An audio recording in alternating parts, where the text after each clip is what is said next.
Saan naman kaya siya magtatago? Baka doon sa pineapple na pangit ang pagkakadrawing. Tara, tayo na. Ayoko nga pumasok doon.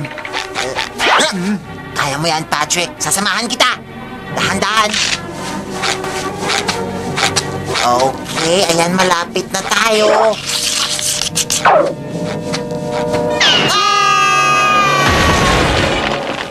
Ano nangyari?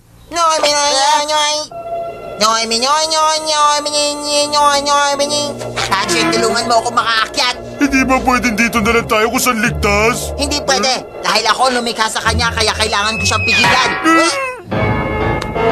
Delikado talaga siya, Patrick. Nasaan po ba yung tumutulong, ma'am?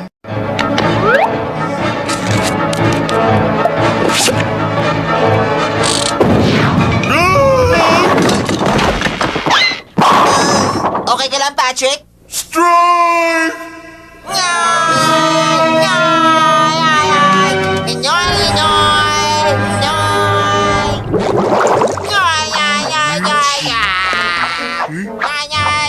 Ayun na siya. Sobrang pangit niya. Grabe nakakadiri yung itsura niya. Yung mga malaki at halos lumuha niyang mata, yung hugis square na katawan niya, yung dalawang ngipin, at yung parang ewan na kurbata niya. Pero bagay naman sa'yo, SpongeBob. Binibitiwan niya yung lapis. Pagkakataon na natin to. Pagkabilang ko ng tatlo, sasurpresahin natin siya. Ang saya, isang surprise party! Bakit birthday niya? Patrick! Patrick! Tulungan mo ako! Happy birthday! Ito regalo mo. Walang anuman.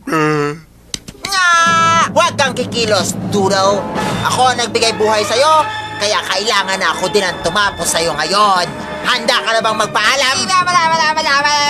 Ano yun? Pakiulit nga.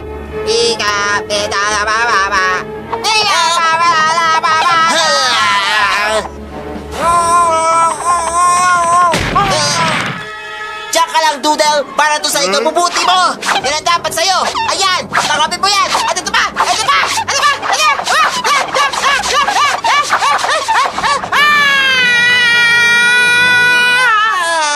Ako si SpongeBob, ang mamumuksa ng kasamaan!